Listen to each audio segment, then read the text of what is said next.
je vais vous présenter comment réaliser une zone de chalandise à l'aide de l'outil Odile, un outil d'aide au diagnostic d'implantation locale proposé par l'INSEE.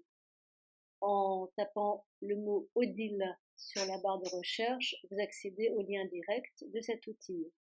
Je clique donc sur ce lien pour accéder à la page d'accueil.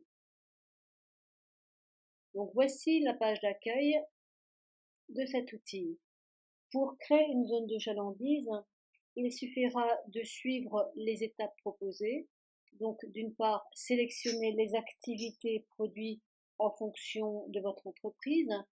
Ensuite, faire la sélection géographique. Et enfin, obtenir les résultats.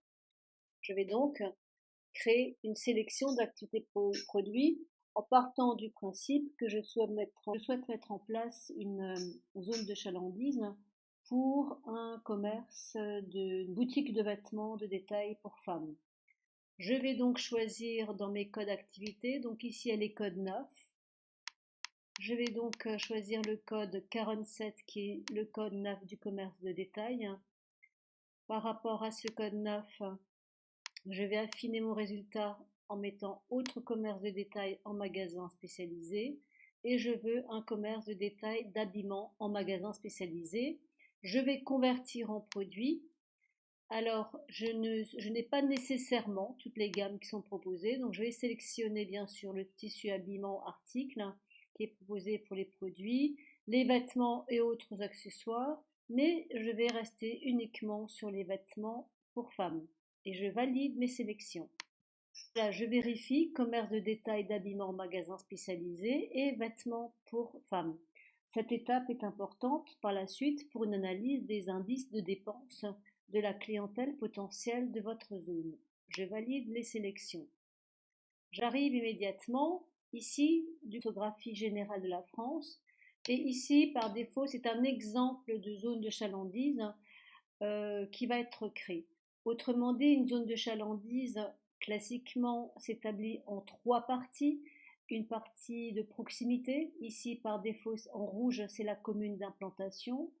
Ensuite une zone de chalandise secondaire un peu plus éloignée jusqu'à 10 à 15 km qui est ici nommée cœur de cible et ici l'aire d'influence qui sera la zone la plus éloignée, la zone tertiaire, qui peut aller jusqu'à 25 km en fonction de la nature d'un point de vente ou de la spécialisation de l'activité qui est proposée.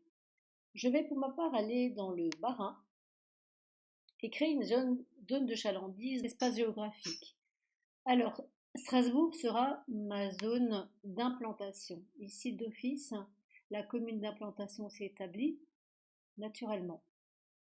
Je vais ensuite sélectionner mon cœur de cible. Pour ceci, je vais m'aider ici de l'outil circulaire. Donc, je clique et je vais le ramener ici et je vais établir un rayon de environ 11 km.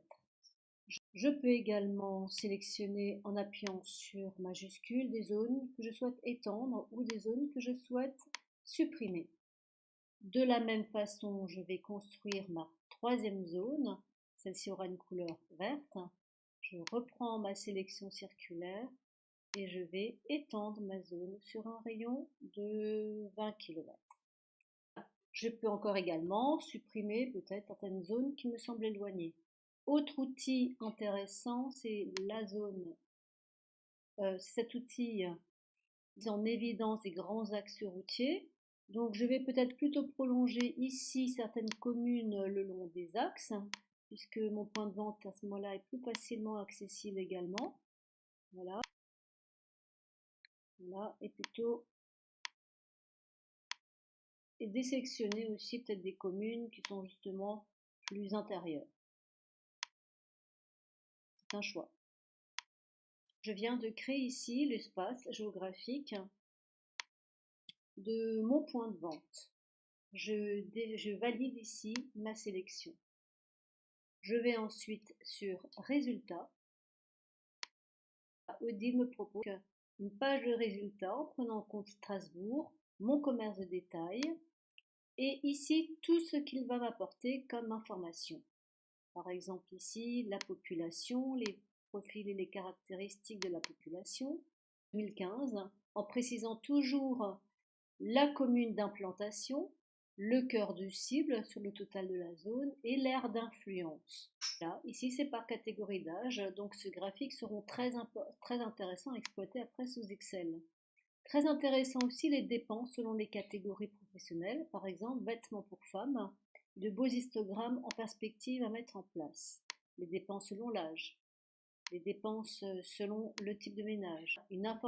Beaucoup d'informations utiles pour l'analyse de la population environnante. Je peux imprimer les résultats, les exporter. Je vais exporter les résultats de ma page en PDF, ce qui me permettra dans une autre vidéo de pouvoir les analyser à l'aide de l'outil Excel.